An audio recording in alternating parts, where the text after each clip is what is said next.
Joining us here at Healthmonics with our next installment in our webinar series. Today, we're going to be looking at the road ahead, tackling those tough quality measures in 2025 and what you and your teams can learn from it, as well as use for your advantage moving forward. We have our experts on the call today, so welcome Tara Kalra and Josh Hall. Hey, Hi, Mike. guys. Gals. All right.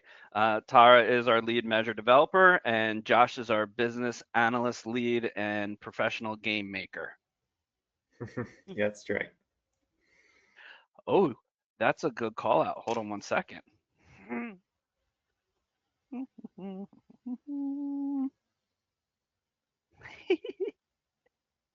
I forgot to share our screen, so now you get to actually see them of who we're talking about.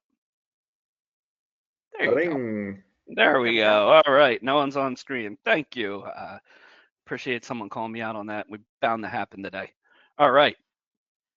As we move forward, handouts and questions. I just loaded the handouts a couple of minutes ago, so if they're not available right now, they will be available real soon to everybody. And you can download them there, as well as after this call, I will be sending it to everybody who signed up for this presentation. Will receive our slide deck. Questions, we love questions. If we don't get an opportunity to talk about the specific question that you asked today on the call, we will get back to you after the webinar by the end of this week. So the things we're going to cover today, our experts here are going to cover quality measure overview, what's changed, and they're going to dive deep into a couple of very popular difficult measures and understanding where they're going. And then I'm going to break out at the end and discuss some things about what this year and next year are going to look like and what you could do now to help yourself prepare for that. So I'm handing it over to That's me. Josh. So close. You had a coin flip. Uh, so we're gonna look and do nice measures overview here. So there's a lot of info on this slide, and we're gonna walk through it a little bit. So measures change every single year. This is something we all encounter. It's something that we anticipate. But why do they change? So in 2025, we had roughly 60 measures that changed, 59 of them. And in 2026, we have a good deal less, 29. So they're starting to even out.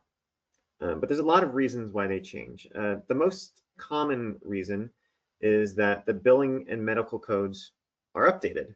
So you might have codes that mean an encounter, diagnosis codes. As the coding systems update, of course, the measures need to update as well to reflect that. Clinical evidence is updated. This is another big reason why measures change. Measures were created at one point in time for a specific reason, and year to year, unless that reason is validated by continued research and evidence, the measures might get retired. Also, the measures simply might change. So if the changes in the measure aren't great enough to cause the measure to retire, maybe they will tweak the measures, maybe they'll add an exclusion, something in the measure that will need it to adapt. And finally, some measures are simply clarified. Sometimes there's some notes and things that people get caught up on, and they just need to add some helpful information in order for you to better report the measures. And frankly, CMS likes it when there's less questions asked to them. So the more clear the measures are, the better. Now, why could measures go away? Well, one, as we noted, if there's clinical evidence that the measures are no longer relevant, then they will retire a measure. Sometimes measures are duplicative. So before a measure is approved, there are checks and balances to make sure that there's no other measure that exists that's basically covering the same quality action or the same outcome. But occasionally, measures start aligning, or there's not enough people using one and it's a little bit too similar to another. And in that reason, they'll get rid of a measure. Also, measures can become topped out. We're going to be looking at this a little bit later with benchmarks. When a measure is topped out, this means that a whole bunch of people are doing really, really good at it. It means that essentially people are meeting the objective of the measure, everyone's doing it well. And at that point, what is it really measuring? If everyone's getting first place, then essentially the measure has succeeded its goal the doctors, providers, they're completing the measure as designed, and it's time for the measure to get sunsetted. Also, measures change because the quality payment program simply becomes more challenging. Thresholds and requirements are often raised for measures. Scoring rules are changed to reflect program goals, so measures might adapt depending on how scoring simply changes year to year. And occasionally, measures are simply suppressed in order to focus more on outcomes in patients. It's more often now that you're going to see a measure that's focused on, well, how did the procedure go, rather than simply, did the provider do the thing? So these outcome measures are becoming much more popular. Finally, measures are added every year. Often measures are meeting a gap in care, so they're meeting some initiative in healthcare, or they're meeting some area that isn't yet being measured. Measures are often added to align the different value-based programs that exist within CMS and reporting. And sometimes as measures get retired, you need other measures to kind of fill those gaps. So maybe you had a diabetes measure, maybe that's retired, and now you're like, well, we need still something to help in this area, and you might have a new measure that comes in and replaces that. And finally, there are measures that are added to increase the opportunity for specialists to participate in MIPS and in MVPs. So specialists often come in and they say, well, we don't have any measures that are meeting our specific specialty. Well, slowly but surely new measures come in, such as kidney disease and other sorts of areas where providers have more of an opportunity in order to really meet their population, the patients that they're seeing.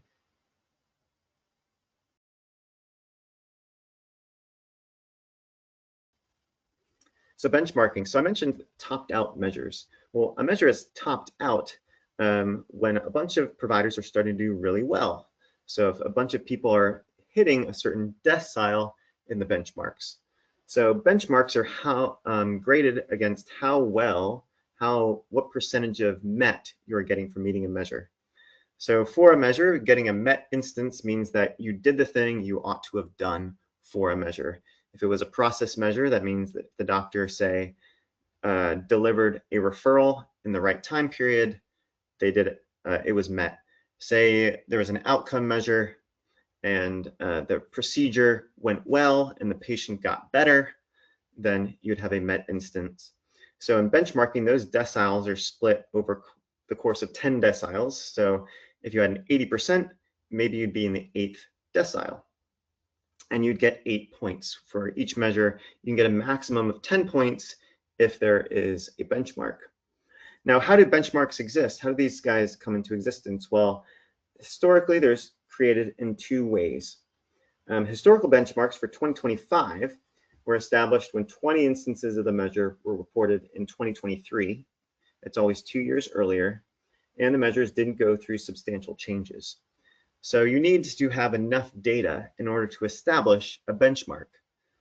So that's why you have a 2-year period of the measure being in use, and then there's enough data for benchmarks to actually be created to have those deciles. We also have performance period benchmarks for 2025 will be established when at least 20 instances of the measures are reported as well. So you can see on the right as a summary, measures are scored against a benchmark when all 3 of these criteria are met. So say you have benchmarks and they exist, you need at least to hit your 75% completion threshold. So out of your patient population, you need to hit 75% of completion in order for benchmarks to take effect. You need to hit the case minimum. Generally, it's 20 cases. And then lastly, of course, the benchmark needs to exist. Hey, Josh. Good question here while we're out on the page. I thought it'd be a great opportunity is someone asked, what does an instance mean here? An instance essentially means you have an eligible patient for a measure. So one instance would be, say you had measure 226, someone was eligible, a patient was eligible for 226, they met the denominator, they were essentially in the bucket to be graded for smoking cessation. So a completed instance would be we had the codes to say that they were completed, that they were ready to have a cessation intervention, and then you had some numerator codes that said either they were given counseling if they were a tobacco user, or they were found to be a non-tobacco user. So one full instance is a patient who comes in and is evaluated against a measure. So it doesn't necessarily mean it's a visit. There could be lots of things. So multiple, the patient can have 5 visits, but only one eligible instance. That's correct. Often there are procedures that you won't know the outcome until 5 days later. Great. So in those cases, you could have one instance, but the actual codes and data might be coming from multiple visits. Perfect. Thanks, Josh. Yep. So measure types. As we noted before, there are process and outcome measures. We'll jump down to the different measure types because we're already chatting about that. You also have intermediate outcome measures. These are measures that have an outcome, but it's a continual basis. So if you think about blood pressure screening, that's something that's done on a continual basis that will constantly be a measure because we're always wanting to make sure that the blood pressure is taken and that we're measuring people's blood pressure at each visit. You also have some other less common types such as structure measures, pro-PM measures, patient engagement measures, and efficiency measures. Many of these other types are part of ECQM measures. So if we jump up to the top, you can see there are 5 main collection types within MIPS for MIPS reporting. We at Healthmonics and MIPS Pro, of course, we allow you to report all of these except Medicare Part B claims measures. If we start at the top, registry reporting, you can think these are the classic MIPS measures. So if you have the CMS specifications, anyone has access to these guys. You can see that these have a standard set of ICD-10 codes, CPT codes, HCPCS codes, and you can report them through a registry like MIPS Pro. Medicare Part B claims measures, they have to be reported via claims. These are only for small practices. There are very limited choices, and quite frankly, the benchmarks are awful. Over the years, CMS has constantly been pushing people away from claims reporting to registries, to using ECQM measures, because it's way more accurate, and they want to reward physicians for utilizing these things. You get way more data. It's just overall a way better process in order to report MIPS. So if we have MIPS CQMs being registry reporting, ECQM measures also can be reported through a registry, but these also can be reported through things like an EHR. So what is the E in ECQM? It's electronic. So these are measures that are reported end to end. So if you have an ECQM measure, this means that you can't go into a given chart and change the data afterwards. There's no manual updates that are allowed for any of the data when it's reported. It comes from one system, the data gets transferred to another system. The data might be transformed during that process, maybe just so that it could be stored, but there's no manual updates that can be made to the data. And through ECQMs, there's numerous data types that are involved, from SNOMED codes to LOINC codes to all sorts of code types, as well as different documentation, different types of ways to transfer it, such as QRDA1s, QRDA3s, etc. Finally, we have a couple more types here. We have Medicare CQMs, which are a specific type of CQM that can be reported through a registry. And finally, you have QCDRs. These are specialty-specific registries. So there's numerous QCDR measures out there, and these are all measures that were approved, but are not part of the core set of MIPS CQM measures. So you might have a registry for different specialties that say, hey, our measures don't exist in the CQM world. We want these measures to exist. They get them approved so that there are many more options. So we noted before, it's hard to get measures added to the core set of MIPS CQM measures. They need to meet a specific need. They might be needed for clinical guidelines. There might be an initiative. QCDR measures allow specialty societies and other organizations in order to propose measures that meet their providers' needs. And us at HealthMonix, we also have a bunch of different QCDRs that we support to allow some breadth of reporting. Finally, at the very bottom, we can see high priority or not high priority. Various measures are marked as high priority measures. These are measures that are designated that way because they're a high priority. And when you submit measures at the end of the year, when you're selecting your measures that are actually going to be reported on, you always need at least one high priority measure to be reported.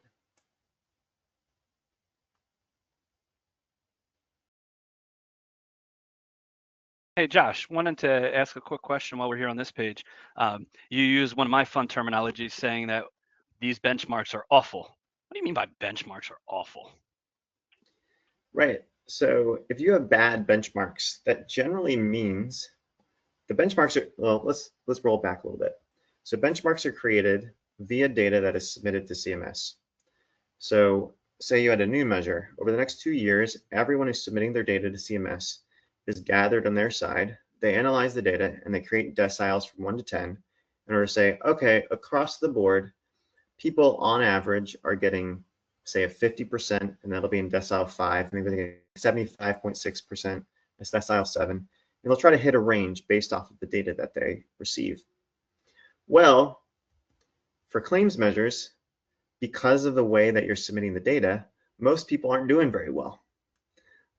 Or they're doing way too good. The data is not accurate.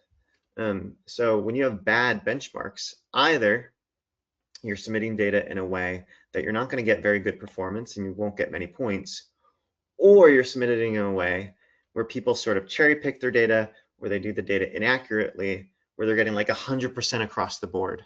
So it's impossible to get a good score. So either having poor benchmarks or really good numbers can lead to what we consider not good data, not good benchmarks.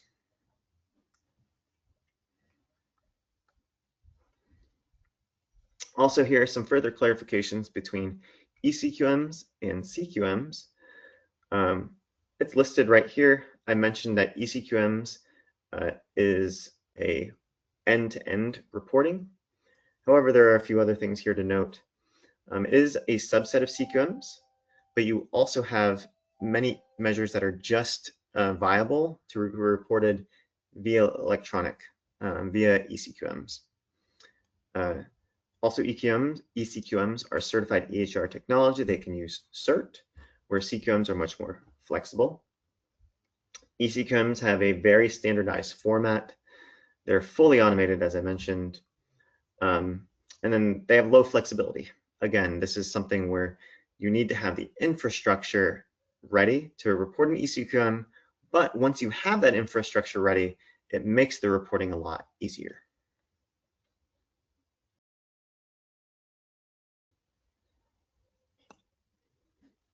And here, this is a follow-up to our benchmark conversation.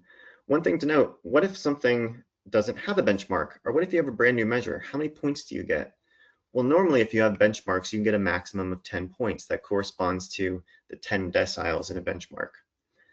For new measures or second-year measures, you actually have a floor. So if you report a new measure, you can get 7 points just off the bat. There are no benchmarks. They're encouraging people to report the new measure so that they can get that data to create benchmarks. We really want to encourage people to do new measures. Same for second-year measures. At a minimum, you can get 5 points. Normally, if there's no benchmark, you can only get 3 points as a maximum.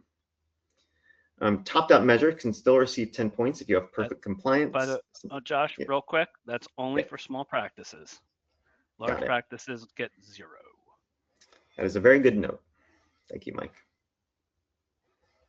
So topped-out measures can still receive 10 if you have perfect compliance, but highly topped-out measures, is, if you think of topped-out and highly topped-out, it's kind of just different grades of being topped out. They can receive a maximum of 7 points no matter how well you do. So these are measures that are walking out the door, everyone's doing great on them, and the most points you can get is 7. And as we noted, when a measure is suppressed, it's completely removed, it's retired. If a measure is truncated, this happens on occasion. The ICD-10 yearly cycle of codes gets updated every October. So sometimes you have ICD-10 code changes, and those changes are significant enough where they might affect measures that use those ICD-10 codes. In those cases, the final few months of the year are removed, and the performance is only calculated on the first 9 months of the performance period.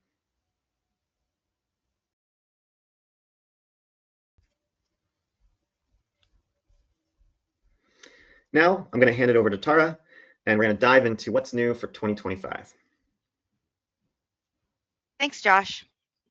All right, so let's talk about 2025 and what's going on. There are measures that are being continuously being introduced into the program, as mentioned earlier, and these new measures do have that 7-point floor. The floor is designed to incentivize the reporting, and while CMS knows that they don't have the established benchmarks, they do want to encourage adoption by ensuring practices that they earn a meaningful score just for reporting them. So we have a few additions for 2025. Measure 506.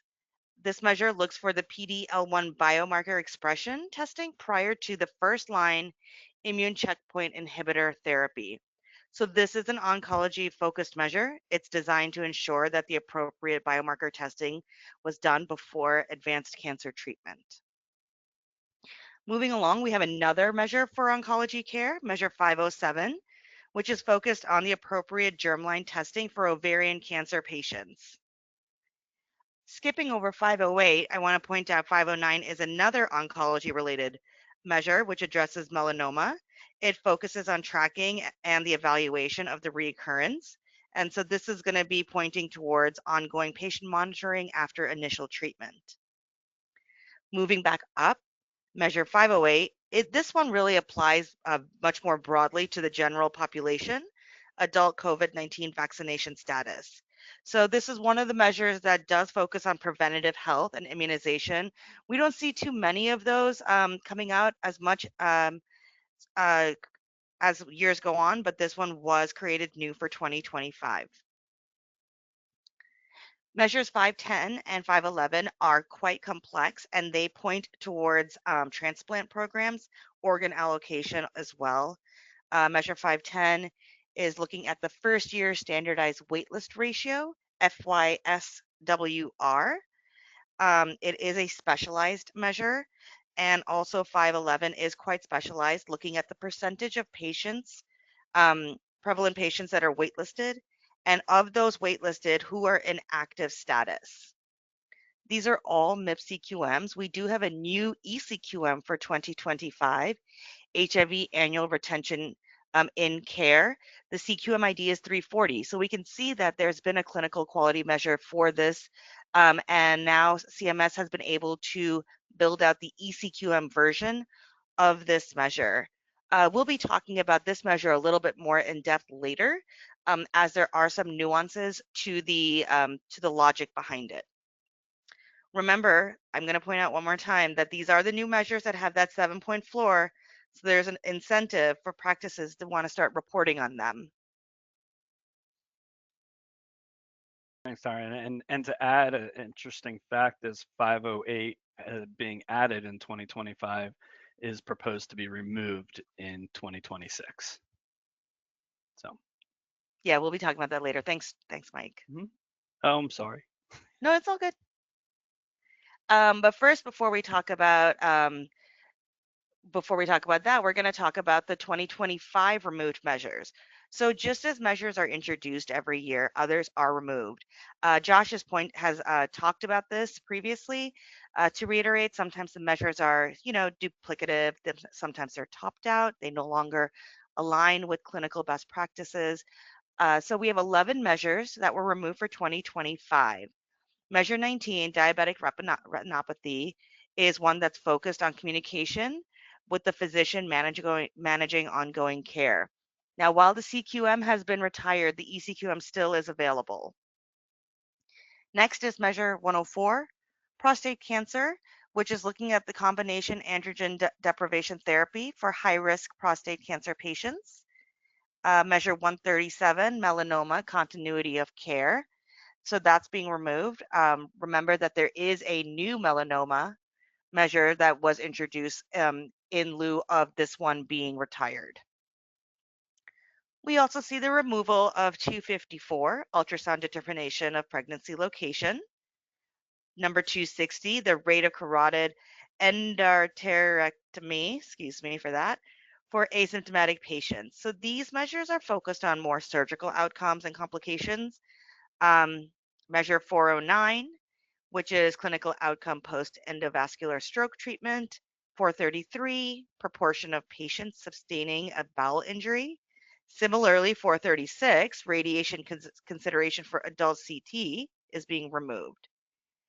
There's this list also does include measures 439, appropriate age screening colonoscopy, 452, patients with metastatic colorectal cancer and RAS mutation treatment, and measure 472, appropriate use of DXA scans in the women under 65.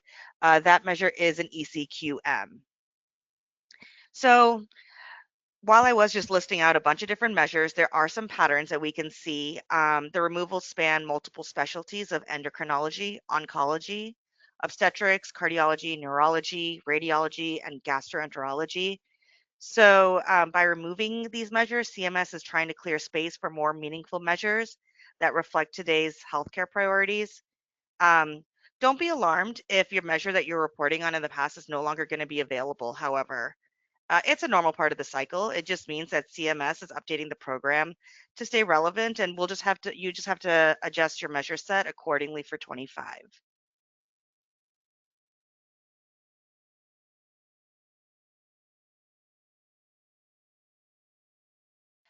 And now we're going to talk about the proposed for retirement in 2026 measures. I will point out, just as at the last measure on this screen is what Mike was pointing out. While 508 was introduced in 2025, it is being proposed for removal in 2026. Moving back to the top of the list, we have measure 185, which is looking for colonoscopy at certain intervals with patients with polyps. Measure 264, which is addressing the sentinel lymph node biopsies for breast cancer. 290, which is the assessment of mood disorders. 322, which is cardiac stress imaging, which is in meeting the appropriate use. 419 is focusing on the overuse of imaging for primary headaches. 424 is perioperative temperature management.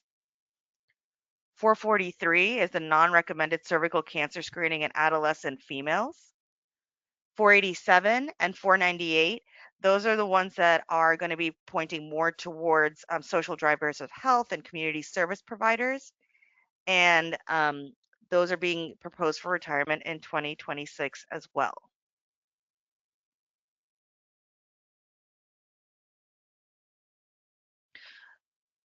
We're going to shift gears a little bit. We're going to take a little bit of a deep dive into a measure complexity that's introduced in a couple different ways across 3 different measures.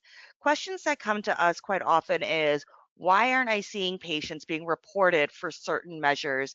And really a common pattern is that these measures require a 2 encounter requirement in order to be reported on. And these 3 measures implement that requirement in 3 different ways. So first we can talk about measure 226, which is preventative care and screening, tobacco use, screening, and cessation intervention. So this measure focuses on making sure that not only are patients screened for tobacco use, but if they're tobacco users, that they're actually provided with counseling or intervention.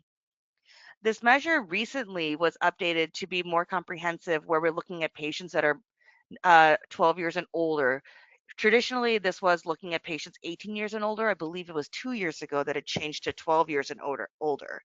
But what makes this measure slightly different is that it requires either 2 patient encounters or it requires 1 preventative encounter, in addition to not having the denominator exclusion and the age requirement. So why does CMS require, or why do they look for an option of more than 1 visit? Well, it's kind of clinical. Tobacco is a chronic high risk behavior. it requires ongoing conversations. One conversation with a tobacco user isn't going to be enough time to screen and provide the cessation support. It may require more time. So by requiring the two encounters, it actually is designed to give providers more opportunities to do the screening and follow up and intervene. It's really a way of actually helping a provider have a chance to do the patient care that they so want to do. Um, and so it's not, they also want to make it a point that tobacco screening and support is not just a one and done activity. It does need reinforcement over time. And this measure framework, it actually pushes providers to treat it as an ongoing issue. It's not like a checking a box once, one and done. We care about the patients. We want to keep ongoing support for them to make better health choices. Oh, I also want to point out that for this measure, there is another nuance not to do with um, the encounters. However, for the CMS MIPS program, they're looking for submission criteria 2, which is the actual cessation. That strata is going to be used for performance. However, not everyone's going to make it from strata 1, which is the screening, into strata 2, which is the cessation, because some people are screened for tobacco screening and for tobacco use, and they're non-users. So for purposes of completion, then CMS is going to look at submission criteria 1. So that is something that's outside of the scope of the encounter tutorial that we're going through. However, something that we do need to keep in mind when submitting.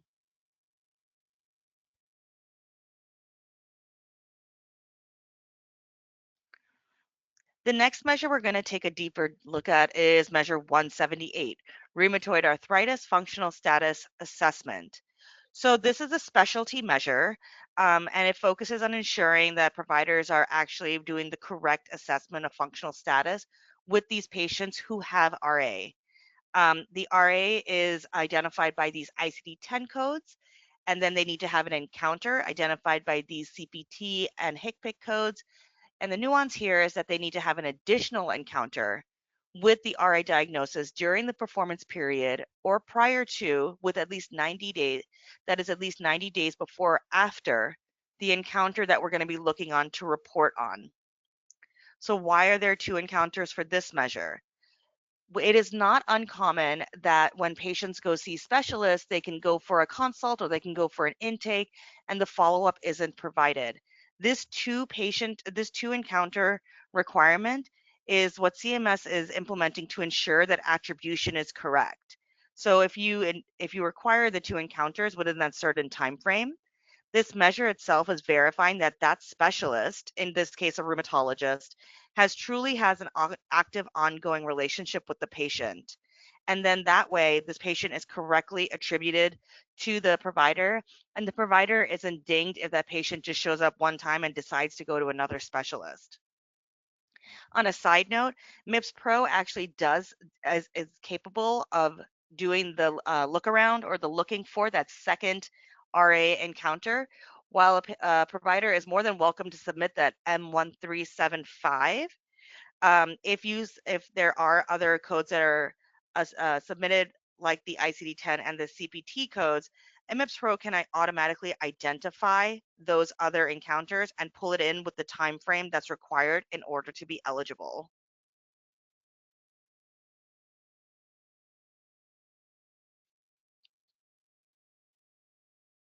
And the last one, the last measure that we're going to talk about is measure 340, the new ECQM HIV annual retention in care. So this measure is all about making sure that patients with HIV, they're staying consistently engaged in their care over time. And we know that with HIV, as you are consistently engaged, it is a predictor of, positive long-term outcomes. So this denominator includes all patients who have a diagnosis of HIV before or during the first 240 days of the performance period. So as long as they have that one eligible encounter, we're looking for a patient who then we know that they're actively in care at some point earlier in this year. This measure is different because the numerator actually looks for the two different ways of being numerator compliant. The two different ways that we can be met is if the patient has two eligible encounters during the performance period, those have to be 90 days apart. And then, or you can have one eligible encounter with one HIV viral load test, which is also spaced 90 days apart. This is a dual pathway. It allows for a lot of flexibility based on the way that the patient decides to choose how to do their ongoing care. Some patients engage in multiple visits. Others actually do have less encounters, but they get their viral load tested much more frequently. Both, according to CMS, are acceptable in showing that they have the continuity of care. Now, we do have a 90-day separation here as well. And that is because we want to make sure that the care that's being provided is not clustered over a short period of time, but you have ongoing care with enough time between those encounters to make sure that it's truly a continuous care plan that's happening for that patient. Same as we said for measure 178, MIPS Pro can help here as well. It'll automatically look for those eligible encounters and viral load tests in your data to determine if the patient meets that numerator criteria. In general, this is going to report your burden or the provider's burden. It ensures that patients are being credited properly and that there is engagement both through visits, labs, or both just visits. So we can do a wrap up of this deep dive of these three measures. We've walked through three measures that highlight important themes. They're looking for more than one encounter or multiple data points, and it demonstrates meaningful care across the patient care for the providers. And we want to point out that this is intentional by CMS, and it's what it's going to do is it's really going to help users get measured accurately and it allows providers to be able to close those gaps in care with much more efficiency.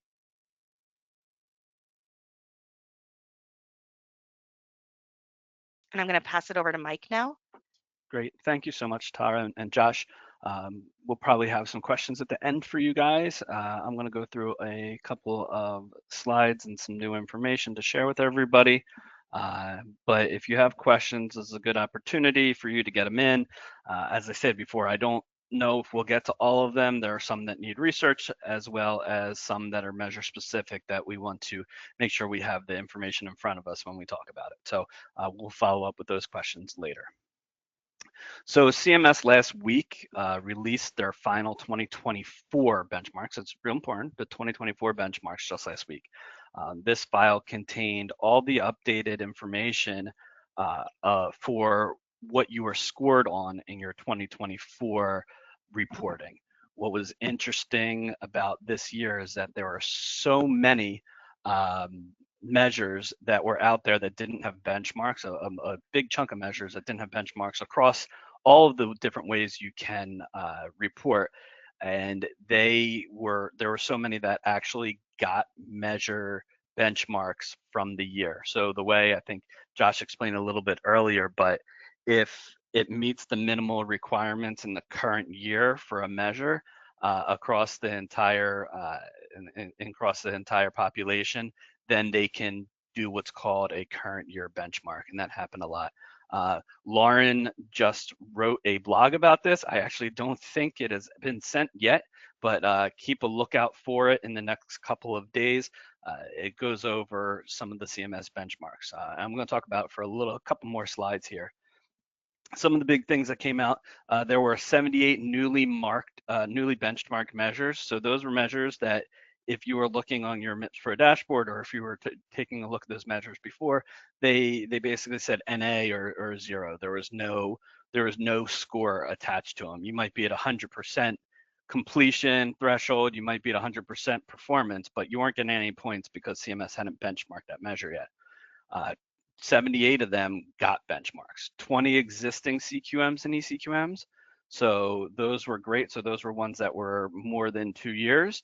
And then the other one is there were 11 first or second year benchmarks. So that's what a lot of what we saw here of reasons, not only to report a new measure because you're going to get a minimum of 7 points, but many people who reported and did even poorly received 7, 8, 9, or even 10 points for those measures. So just getting some new measures in there is very important to your work.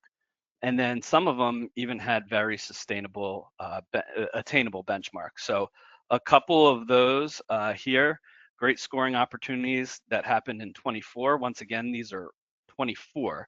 So just think of not to say this is exactly what's going to happen in 2025, but it gives a good starting point of what you could look for. So ECQM measure 281, it's dementia cognitive function, received 8. You could get up to 8 points being only at 58% performance, and 10 points at only 86%. So compared to a lot of measures that are out there, especially those highly topped out measures, 7-point measures, think of that, those highly topped out measures that the most points you can get is 7. Well, this is the least amount that you get 7. And if you even did a little bit more than 50% performance, you're getting 8 points, which is a big boost for some of these measures. CQM 400 is the one-time screening for hepatitis C. For 8 points, you just need 7% performance. You don't see that on measures right now. And 33% gets you 10 points. And then there's a couple others that I do want to point out is you must be perfect, but you still can get 10 points. So MIPS CQM 238, the use of high-risk medications in older adults, if you're perfect on that measure, you could get 10 points. Now, if you're at 99.999%, you're not getting anywhere near 10 points. But if you're perfect, you can get the 10 points. Same thing with ECQM 377, which is the functional status assessments for heart failure. You could get 10 points if you're perfect. And then as examples for some of the new measures that were out there, and a lot of people reported these through MIPS Pro last year, measure 493, you were getting a minimum amount of 7 points, but if you performed at 48% or above, you would have gotten 10 points for that measure. And then for 497, same thing, 47% performance, and you're getting 10 points. Those were big wins for people that took the leap and ended up reporting those measures and getting those percentages for 2024. I think what I really want to share is you should go for it. You should have a 7th or an 8th measure that you're looking at to understand exactly how you can benefit by,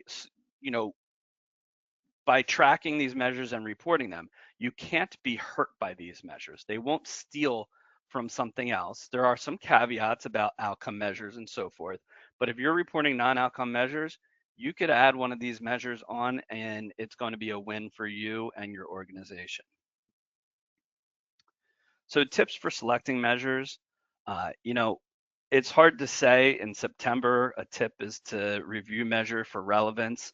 But as you move in 2020, right now, if you're not tracking or not doing anything for your measures, it's hard to really pick measures that really truly match what you're doing in your practice. But if you are looking for 2026, really understanding what you do every day and how you can match that to the measures that you're looking at is very helpful. Prioritize those high impact measures, focus on patient outcomes. Those are going to have the highest scoring opportunities. They also going to be a little bit more of the more difficult ones, but you do have an option, the harder they are sometimes, the better the score that you can get. Consider the data volume. If you have a measure that has, 50,000 patients or 50,000 instances or encounters in the denominator, that might not be something you want to shoot for unless it's an easier measure for you to get. But if you go for a measure that maybe you have 100 patients or 50 patients, those are measures that you want to take a look at because those you can make the quickest impact just by getting 1, 2, 3 more answers. Consider specialty measures, radiology. We have radiologist measures here, oncologists, orthopedics, PTOT, as well as we have the MBHR with the American Heart Association and hospitalists here at HealthMonix. Stay informed, keep up to date. They're making changes all the time. Not prepared for a change can cost you as CMS is constantly reviewing what's out there and this is the most amount of in-year changes I've seen for this reporting. And then planning for long-term success. Take a look at the measures that you think that you're going to be able to do year over year over year. That's not going to be the process measures that ask a simple question and need a yes, no type answers. Those are going to disappear as time goes along, and building your plan for process measures is where you need to be. Steps to getting started if you haven't already. I hope you have got started, but if not, there's no time like the present, right? Develop your reporting plan, choosing your quality measures, determine if you need to be able to report as a group or individual. There's many opportunities to do both as well. Determine, MVPs. We've done a couple webinars on MVPs as well as blogs and so forth, but determine if an MVP will help. You only need to report 4 measures with an MVP, and maybe it's easier for you to find 4 measures in an MVP than currently it is to find 6 measures that meet your specialty. If you haven't started tracking data, it's important to get started now. Measures need to be reported for the entire calendar year, so you can't necessarily say, oh, well, I'm only going to track from, October 1st moving forward. This is brand new, so you might be the first people that are saying this right here. Healthmonic software helps you select measures, report, and see more into your score. We'll be introducing this over the next couple of weeks. For 2026, what you're going to see is our product called Prism. It's the future of quality reporting, basically giving you the ability to track all the different types of quality reporting that you could imagine, all within one system and sending us one set of data. Everything will be done in the background. You can take a look at, for instance, with MVPs, whether you want to do individual, whether you want to do group, subgroup, and so forth, you'll be able to split it out and see it within our program moving forward. We're really excited about the Prism product. It's been a long time in the making, and our team's done a lot of great things with this, and we'd be very happy to show you. If you're not currently a customer, you can reach out to our sales team in the email below. And if you're a current customer, ask your customer support agent or your account manager to tell you a little bit more about Prism in the next couple of weeks. We're all very excited about the possibility this does for our customers. Understanding your scores and seeing if there's opportunity to perform. You guys have seen these slides before if you've been part of these presentations. Really giving you all the information to not only score well with these programs, but also dig into your performance, understanding your gaps and so forth within our product. It gives you the ability to break down your information in so many different ways that you're able to figure out, where your gaps are, what clinicians or even, MAs or EHRs aren't collecting the data that you need to report for these measures. We do have a product called MIPS Cost Analytics. A lot of you just received your 2024 final scores. And with those scores, you're seeing that you've probably been hit by costs, whether it's good or bad.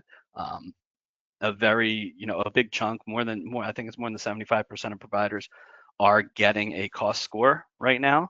And we have the ability in our system to not only show you what your predicted cost scores are based on relevant past information, but also kind of pinpoint your trouble areas compared to your peers, compared to other practices and so forth. If you want to find out more about this, once again, you can reach out to our sales team or your account manager or customer support agent. Just an example of our analytics. So in here, what we have is our analytics field. This is a little bit of a deeper dive. I always like to say our analytics part is more about our ability to track things outside of the MIPS world. MIPS world, you can report on group or individual and subgroup and so forth. This allows you to track on things like insurance or race and ethnicity and things like that are through our analytics field that we have. Little pitch for us here at Healthmonics. Our MIPS Pro software got a 10.7% higher quality measure score than the national average. We helped one organization with 63% improvement on their depression screening. So our system is built to help you, as well as our experts that are here on staff are here to get you the best scores possible and work with you through what everybody knows, difficult data in healthcare right now. So that's what we're here to do, and that's what we have been doing for many, many years. Feel free to ask questions at the contact information below, our phone number, as well as our new sales email. Stay tuned for the next webinar. We'll be putting multiple out as we move forward, and then we'll go from there. All right, I'm going to take a look and see what type of questions we have. We don't have a terrible lot of time.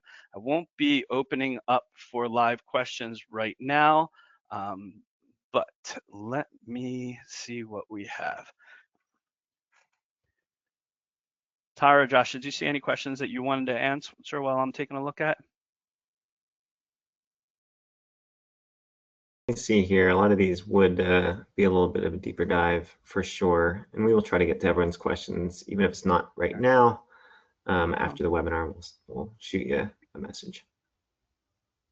There was one question specific to the RA measure. Where would the CPT code be the same for the second visit for the RA? Based on that spec, yes, it is the same list of CPT codes for the initial and the second encounter.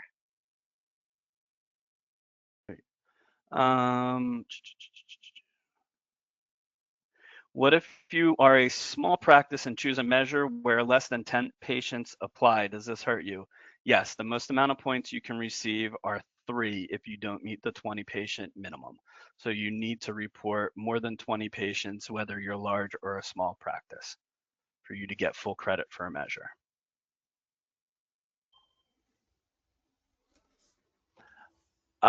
Someone asked, this is a good one. Is it better to choose your own measures to report or submit all and let CMS choose for you?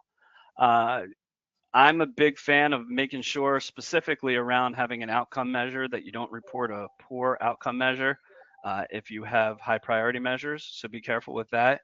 But the more measures that you report that don't have benchmarks can help you. But if you have poor performance on a benchmark measure, I recommend that you don't report that. But reporting more than 6 is always beneficial.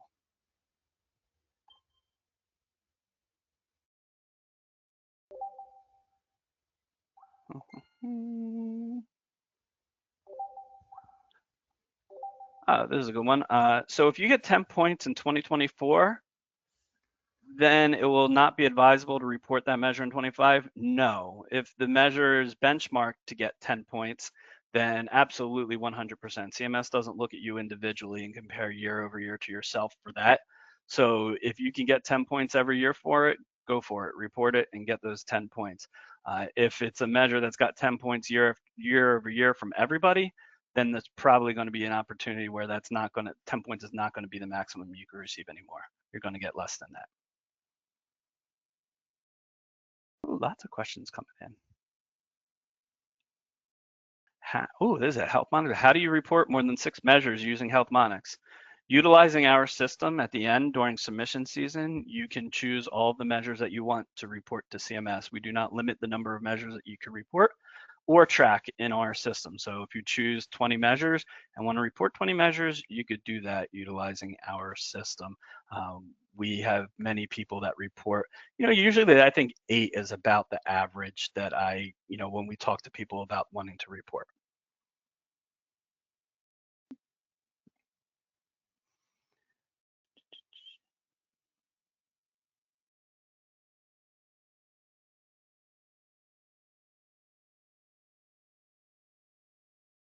As a small practice, we currently take automatic PI exemption.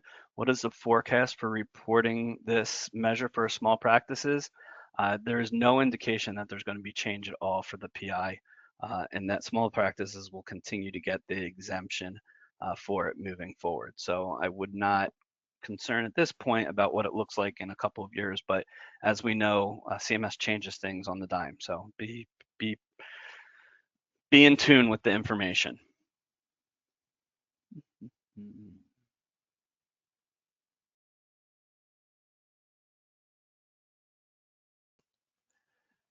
Does a new quality measure have to meet the 75% threshold or the 20 case minimum?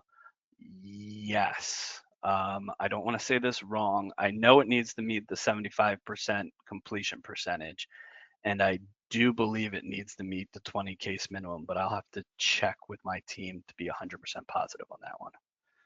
Tara, Yeah, we can Josh, do double you know check, that? but Yeah, I'm pretty sure as well. But it is one of those things they could potentially have a caveat, but I do think it is still a requirement.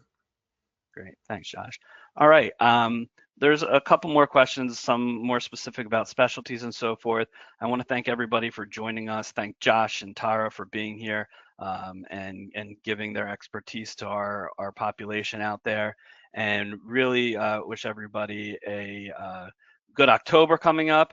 And if you can, please fill out the survey at the end. It really helps us in how we move forward with these webinars. Everybody have a wonderful day, and thanks, Tara and Josh, again. Thank you. Thank you everyone for joining. Thank you very much, everyone.